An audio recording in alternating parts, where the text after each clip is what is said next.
દક્ષિણ ગુજરાતની અંદર અત્યારે બે આદિવાસી નેતાઓ વચ્ચે વર્ચસ્વની લડાઈ જામી છે। એ બે નેતા એટલે કે ભરૂચના સાંસદ મનસુખ વસાવા અને ડેડિયાપાડાના ધારાસભ્ય ચૈતર વસાવા। આમ તો ચૈતર વસાવા અને મનસુખ વસાવા એ જાહેર મંચ ઉપરથી અનેક વખત એકબીજા ઉપર આરોપો પ્રત્યારોપો કરતા હોય છે। એ પછી ચૈતર વસાવાના મનસુખ વસાવા ઉપર આરોપો હોય કે મનસુખ વસાવાના જાહેર મંચ ઉપરથી ચૈતર વસાવા ઉપર આરોપો હોય, પરંતુ છેલ્લા 3-4 દિવસથી એક ચર્ચા દક્ષિણ ગુજરાતની અંદર રાજનીતિ ગરમાઈ ગઈ છે અને ચર્ચા એવી છે કે મનસુખ વસાવાએ ચૈતર વસાવા ઉપર 75 લાખ રૂપિયાના તોડકાંડનો આરોપ લગાવે છે। આ આરોપ લગાવ્યા બાદ ગઈકાલે સવારે ચૈતર વસાવા એ કલેક્ટર પાસે પહોંચે છે અને કલેક્ટર પાસે ખુલાસા માંગે છે। બાદમાં મનસુખ વસાવાનો એક વિડીયો વાયરલ થાય છે। મનસુખ વસાવા કહે છે કે જો આમાં કોઈ યોગ્ય ખુલાસા નહીં થાય તો હું પક્ષ પણ છોડી દઈશ તેવી ચીમકી અને અલ્ટિમેટ મનસુખ વસાવા આપી દે છે। બાદમાં ફરી ચૈતર વસાવાનો એક વિડીયો વાયરલ થાય છે અને ચૈતર વસાવા કહે છે કે તમારે જે કરવું હોય રાજીનામું આપી દેવું હોય તો આપી દો, અમારું શું જાય। આ બાદ ત્યાંની રાજનીતિ ખૂબ ગરમાઈ ગઈ છે અને હવે આજે વહેલી સવારે મનસુખ વસાવા એક વિડીયો વાયરલ કરે છે અને તેઓ કહે છે કે હું પણ કલેક્ટરને મળવાનો છું અને ત્યારબાદ હવે મનસુખ વસાવા અત્યારે કલેક્ટરને મળી પણ ચૂક્યા છે અને તેમનું નિવેદન પણ સામે આવ્યું છે। સમગ્ર મામલે 75 લાખના તોડકાંડ મામલે જ્યારે ચૈતર વસાવા મળ્યા ત્યારે કલેક્ટરનું શું કહ્યું હતું અને જ્યારે મનસુખ વસાવા મળ્યા છે ત્યારે કલેક્ટરે શું કહ્યું છે અને મનસુખ વસાવાએ કલેક્ટરને મળ્યા બાદ શું નિવેદન આપ્યું છે, આજે તેની જ આપણે ચર્ચા કરવી છે। દક્ષિણ ગુજરાતની રાજનીતિ આદિવાસી ક્ષેત્રની અંદર આમ તો ઘણા આદિવાસી નેતાઓ પોતાનું પ્રભુત્વ જમાવી ચૂક્યા છે। તે વિસ્તારનું વર્ષો સુધી પ્રતિનિધિત્વ કરતા આવ્યા છે, પરંતુ 2022થી લઈને વર્ચસ્વની લડાઈ એ વિસ્તારની અંદર ચાલુ છે અને લડાઈ એક યુવા નેતા ચૈતર વસાવા અને ઘણા લાંબા સમયથી સાંસદ રહેલા મનસુખ વસાવા વચ્ચેની છે। બંને એકબીજા ઉપર ઘણી વખત આરોપો કરતા હોય છે, પરંતુ છેલ્લા 5-6 દિવસથી 75 લાખનો તોડકાંડનો જે મામલો છે જેમાં મનસુખ વસાવાએ ચૈતર વસાવા ઉપર એક આરોપ લગાવ્યો હતો કે વડાપ્રધાન કાર્યક્રમ દરમિયાન 75 લાખ રૂપિયા જેટલી મળબત રકમની તોડ એ ચૈતર વસાવાએ કરી હતી। આ બાદ સમગ્ર મામલો ગરમાયો અને ચૈતર વસાવા કલેક્ટર પાસે પહોંચે છે અને તેઓ કલેક્ટરને આવેદનપત્ર આપે છે અને કલેક્ટરને કહે છે કે તમે મને ખુલાસો આપો કે મેં ક્યાં 75 લાખ રૂપિયા માગ્યા છે, કોની પાસે માગ્યા છે અને તેમનું પ્રૂફ શું છે।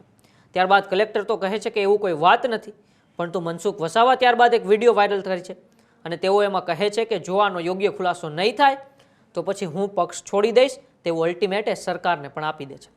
ત્યારબાદ ફરી ચૈતર વસાવાનો એક વિડીયો આવે છે અને ચૈતર વસાવા કહે છે કે તમારે રાજીનામું આપી દેવું હોય તો આપી દો, બાકી તમે મને પ્રૂફ આપો કે મેં 75 લાખનો તોડકાંડ ક્યાં કર્યો છે। આ બાદ આજ વહેલી સવારે જ મનસુખ વસાવાનો એક વિડીયો વાયરલ થાય છે। મનસુખ વસાવા કહે છે કે આ સમગ્ર મામલે હું આજે કલેક્ટરને મળીશ, કલેક્ટર પાસે યોગ્ય પુરાવા માગીશ અને ખુલાસા માગીશ કે આ 75 લાખના તોડકાંડનો જે મામલો છે સમગ્ર શું છે। ત્યારબાદ મનસુખ વસાવાએ આજે કલેક્ટર પાસે બપોરે પહોંચે છે અને કલેક્ટરને કહે છે કે આ શું ખુલાસો છે। ત્યારે કલેક્ટર ફરી જાય છે, કારણ કે કાલે જ્યારે ચૈતર વસાવા મનસુખ વસાવાને મળવા પહોંચ્યા હતા ત્યારે કલેક્ટરે એવું કહ્યું હતું કે આવું કોઈ વાત નથી, પરંતુ આજે જ્યારે મનસુખ વસાવા ચૈતર વસાવાને મળવા પહોંચ્યા છે ત્યારે હવે કલેક્ટરે એવું કહ્યું છે કે આ તોડકાંડનો જે આખો મામલો છે તેમાં ખુલાસા છે, તેમાં ક્યાંક ને ક્યાંક ચૈતર વસાવાની પણ સંડોવણી છે। હવે કલેક્ટર કાલે આમ કહી રહ્યા હતા, આજે મનસુખ વસાવાને આમ કહી રહ્યા છે, કાલે ચૈતર વસાવાને કંઈક બીજું કહી રહ્યા હતા અને ત્યારબાદ મનસુખ વસાવાનું પણ નિવેદન સામે આવે છે। આવો પહેલાં જ્યારે કલેક્ટરને મળ્યા બાદ મનસુખ વસાવા પોતાનું શું નિવેદન આપે છે, આવું એ આપણે સાંભળીએ। ચૈતરભાઈ પાછા એ મુદ્દાને લઈને કલેક્ટરને મળ્યા તો કલેક્ટરને એમણે કીધું કે મનસુખભાઈને નીલ રાવને તમે અહીંયા કલેક્ટર ઓફિસમાં બોલાવી અને 75 લાખ ધારાસભ્ય માંગણી કરે છે એવી તમે રજૂઆત કરી, તો એ રીતના કલેક્ટરને વાત મૂકી અને આવેદનપત્ર પણ આપ્યું, તો એને લઈને આખો વિવાદ થયો। કલેક્ટરે તે દિવસે કે ના પાડી હશે કે વાત ખોટી છે, કલેક્ટરે એવું કીધું તે દિવસે કે વાત ખોટી છે અને આ વાત આખી મીડિયાથી માંડતા લોકોમાં સોશિયલ મીડિયામાંથી આખા ગુજરાતના આખા દેશમાં એ ચાલી। આનો જો ખુલાસો હું ના કરું ને હું કલેક્ટર પાસે ખુલાસો ના કરું તો હું ખોટો સાબિત થાઉં। તો આજે આ બધી જ બાબતને લઈને આજે તમને સમક્ષ વાત કરું, પત્ર લિખિતમાં પણ કલેક્ટરને આખી હિસ્ટ્રી A to Z સુધીની આખી વાત કરી છે મેં। તો આજે મેં કલેક્ટરને વાત કરી અને કલેક્ટરે સ્વીકાર્યું કે એમને કલેક્ટરનું એવું કેવું છે કે ચૈતરભાઈની ટીમ સાથે આવ્યા હતા, મીડિયા સમક્ષ આવ્યા હતા, એટલે અને એમને એવું કીધું કે અહીંયા કલેક્ટર ઓફિસમાં સંસદ સભ્ય મનસુખભાઈ વસાવા, સંસદ સભ્ય નીલભાઈ રાવ અને અહીંયા ઓફિસમાં આવીને 75 લાખની વાત એને મેં ના પાડી, એ વાત એ ખોટી છે એમ. પણ એને આજે કબૂલ્યું કે કેવડિયામાં હેલીપેડ પર જે અમને જે વાત કરી તે વાત સાચી, એ વાતને આજે પણ એ વળગી રહ્યા છે.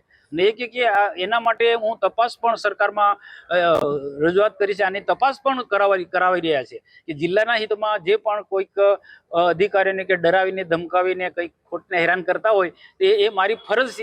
એ આજે પણ એમને વાત કરી, પણ એમને આજે ખુલાસો કર્યો કે જે તે દિવસે અહીંયા ચૈતરભાઈ આવ્યા ને અહીંયા એમને જે પ્રશ્ન કર્યો કે કલેક્ટર ઓફિસમાં તમે 75 લાખની વાત કરી મનસુખભાઈ ને નીલભાઈ રાવની, તો એમને કે એ વાત ખોટી છે, એ વાત તદ્દન ખોટી છે. તો મનસુખ વસાવામાં કહે છે કે ગઈકાલે મેં પક્ષને જે ચીમકી આપી હતી એ બાદ આજે હું કલેક્ટરને મળ્યો છું અને કલેક્ટરે આ તમામ બાબતના ખુલાસા પણ કર્યા છે અને ટૂંક સમયમાં પ્રૂફ પણ આપશે. અને ગઈકાલે પણ મનસુખ વસાવાએ પોતાના વિડીયોમાં કહ્યું હતું કે મારી પાસે કોલ રેકોર્ડિંગ પણ છે જેમાં 75 લાખનો તોડકાંડ એ ધારાસભ્ય ચેતર વસાવાએ જે કરેલો છે તેના પ્રૂફ પર મારી પાસે છે. ત્યારે આજે મનસુખ વસાવાએ કહ્યું છે કે મેં કલેક્ટર પાસે તૈયારી પણ દર્શાવી છે કે હું પ્રૂફ આપવા પણ તૈયાર છું. ત્યારે હવે દક્ષિણની રાજનીતિ ખૂબ ગરમાઈ ગઈ છે, કારણ કે છેલ્લા ઘણા સમયથી આ બંને નેતાઓ ચેતર વસાવા આદિવાસી વિસ્તારની અંદર પોતાનું પ્રભુત્વ જમાવવા માટે ગામે ગામ જઈને સભાઓ કરી રહ્યા છે, વિસ્તારમાં જઈને રેલીઓ કરી રહ્યા છે, કારણ કે આવનારી ચૂંટણીઓમાં આદિવાસી વિસ્તારમાં કોનું પ્રભુત્વ રહેશે તેની હવે લડાઈ છે, ચેતર વસાવા કે પછી મનસુખ વસાવા. ત્યારે મનસુખ વસાવા પણ એક ખૂબ જ પીઢ ત્યાંના જૂના નેતા છે, વર્ષોથી સાંસદ સેક્ટરનું પ્રતિનિધિત્વ કરતા આવે છે. ત્યારે હવે આ બંનેના જે મામલો છે, જેમાં 75 લાખનો તોડકાંડનો કંઈક મામલો છે, બંને એકબીજા ઉપર આરોપો લગાવી રહ્યા છે અને વચ્ચે કલેક્ટરની શું આમાં મોટી કામગીરી છે, કારણ કે ગઈકાલે ચેતર વસાવા જ્યારે કલેક્ટરને મળવા પહોંચ્યા હતા ત્યારે કંઈક કલેક્ટરે અલગ નિવેદન આપ્યું હતું, અલગ જવાબ આપ્યો હતો અને આજ જ્યારે મનસુખ વસાવા કલેક્ટરને મળવા પહોંચ્યા છે ત્યારે કલેક્ટર કંઈક અલગ કહી રહ્યા છે. માટે આમાં ક્યાંક ને ક્યાંક કલેક્ટરની પણ કાંઈ સંડોવણી છે કે નહીં એ તો હવે આવનારા સમયમાં જ્યારે તપાસ થશે ત્યારે ખુલશે. પરંતુ અત્યારે તો આ સમગ્ર મામલે દક્ષિણની રાજનીતિ સાથે સાથે આદિવાસી વિસ્તારની રાજનીતિ ગરમાઈ ગઈ છે કે ફરી એક વખત વર્ચસ્વની લડાઈમાં કોની જીત થશે, મનસુખ વસાવા કે પછી ચેતર વસાવા. તમને ખબર હોય તો મારા કોમેન્ટ બોક્સમાં અચૂકથી જણાવજો કે આદિવાસી વિસ્તારમાં કોનું પ્રભુત્વ યથાવત રહેશે અને આ 75 લાખના તોડકાંડ મામલે કોણ સાચું છે અને કોણ ખોટું છે અમારા કોમેન્ટ બોક્સમાં અચૂકથી જણાવજો. બાકી તમે જોતા રહો ન્યૂઝરૂમ ગુજરાત, ગુજરાતનો ગર્જનાદ. નમસ્કાર.